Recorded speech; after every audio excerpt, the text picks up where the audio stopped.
Hi there. Thanks for joining me for another issue of It's Like This, the read aloud version.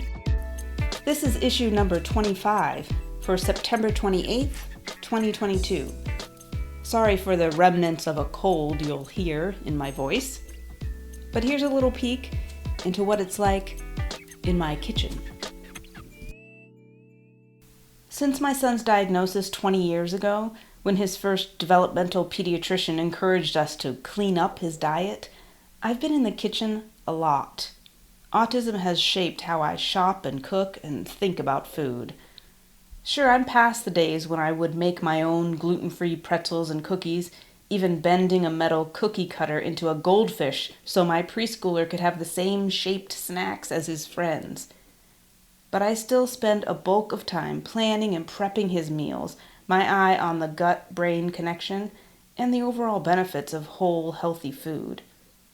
I rarely create detailed charts of everything he's eating anymore, those scribbles that graphed how he was interacting, sleeping, and pooping to track possible sensitivities.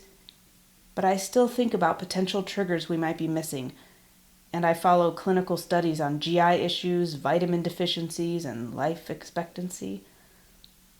Thankfully, I am no longer cleaning up vomit regularly. We are years beyond that phase when his reflex to spit out offensive textures would cause him to gag up his whole lunch. But I still celebrate when he agrees to taste something new. I search for promising recipes and alternative ingredients and sometimes succeed in not taking it personally when he refuses to bite.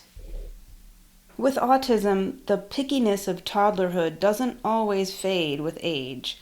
Familiar meals, prepared in the same ways, are the most assured to be eaten. I cook 2 meals at dinner time. He's a carnivore, and we are not. And my husband and I don't mind our foods mixed together in casseroles or burritos. Our son picks apart his burgers and pizza to eat them one layer at a time. My son's grocery list has grown over the years, but it's still quite short and selective. When I order curbside pickup, I can take no substitutions in brand or type. He declines eggs, noodles, and most kinds of cheese. He won't touch a salad or a smoothie. He will, however, eat garbanzo beans straight from the can, edamame if I shell them first, and a variety of fresh fruit, but not melon and never apples. We bargain every night over an ounce or 2 of greens on his plate. I involve him where I can in the shopping and the cooking. Someday, he'll eat those vegetables he's learning to cut.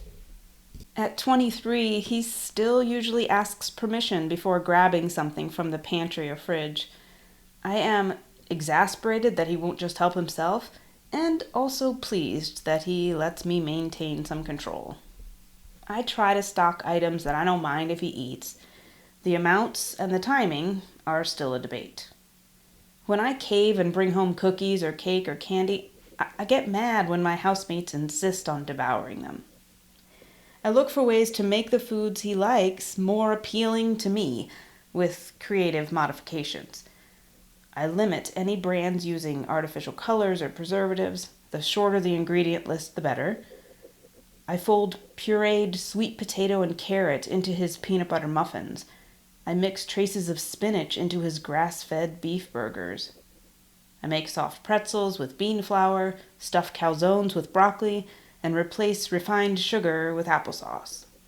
I cut his 100% juice with water in lidded straw cups and add powdered supplements from an overflowing shelf of vitamins, since he still can't swallow capsules. I rotate his dinner menu, which honestly mostly involves separating the days he has onion rings with at least a day of pizza or tacos. I know he'd prefer more Burger King and less vegetable pleating from me. I'd prefer more plant-based proteins and less sugar for him. I'm still hopeful he'll come to understand what healthy means and begin to choose foods that make his body and brain feel better. Look, there is nothing like his joyful expression when I say yes to a favorite treat, except maybe the thrill of watching him taste a nutritious food and then ask for seconds. When I find a recipe that blends both of those flavors, when he's craving the food I actually want him to have, now that is truly a happy day in my kitchen.